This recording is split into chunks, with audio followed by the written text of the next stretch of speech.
اور سگا بیٹا محمد یوسف اکلوتا سخت مخالف، وہ کہیں یہ کہ آپ پاگلوں کا کام شروع کر دیں۔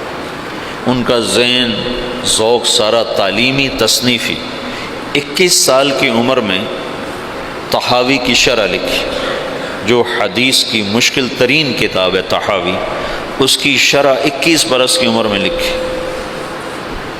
اور حیات الصحابہ جیسی کتاب تو ساری دنیا کے علماء تسلیم کر گئے کہ سیرت میں یہ وہ شخص بدیع تھا، بدیع سیرت کے، کہ سیرت کے عنوان پر آج تک کسی نے ایسی کتاب نہیں لکھی۔ سیرت کا عنوان ہوتا تھا زید بن ثابت، نیچے اس کی سیرت اور حالات، عمر بن خطاب، نیچے ان کی سیرت، حالات، واقعات اور ان کے فضائل اور مناقب۔ یہی 14 صدی میں تمام مصنفین کا طرز رہا ہے۔ یہ پہلا شخص ہے جس نے اسلوب جدید دیا، بدیع اسلوب، آج تک کوئی یہ اسلوب لے نہ سکا۔ حیات الصحابہ ہے سیرت، لیکن حیات الصحابہ، کیف کانت صلاتہم،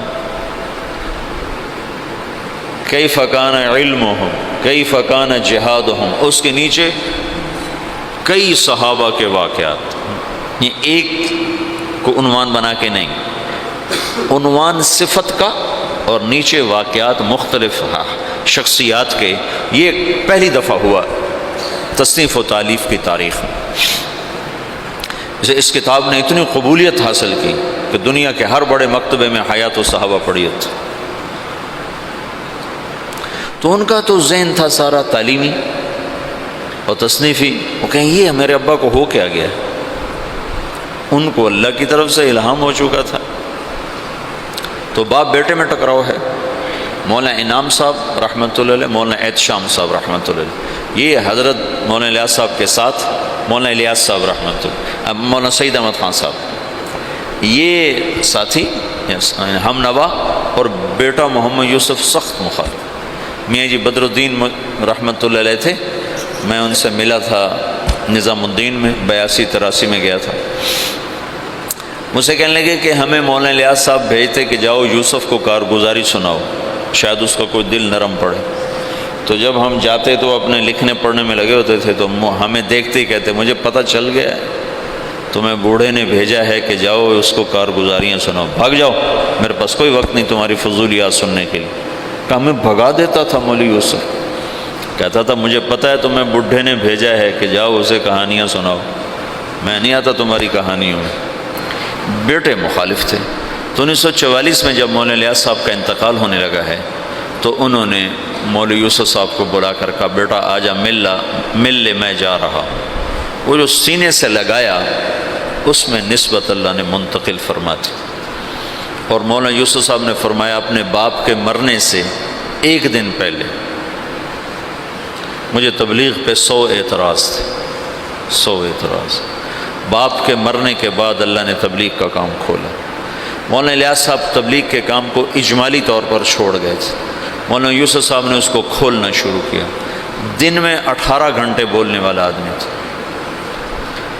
سوائے سونا اور نماز اور لکھنا، ان 3 اوقات کے علاوہ وہ شخص کی زبان بند نہیں ہوئی۔ مسلسل جیسے اللہ بلوا رہا تھا، بھرپور جوانی میں چلے گئے، 48 برس کی عمر میں انتقال فرمایا۔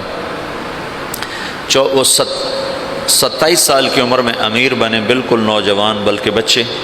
اور مولانا سعید خان صاحب رحمۃ اللہ علیہ فرمانے لگے مولوی یوسف ہمارے ساتھ اٹھتا بیٹھتا کھیلتا تھا، لیکن جب وہ امیر بنا تو آہستہ آہستہ اس کا روب ہمارے اوپر چھاتا چلا اور اپنی جہد اور قربانی سے ان کی ہیبت ہمارے دلوں پہ قائم ہو گئی۔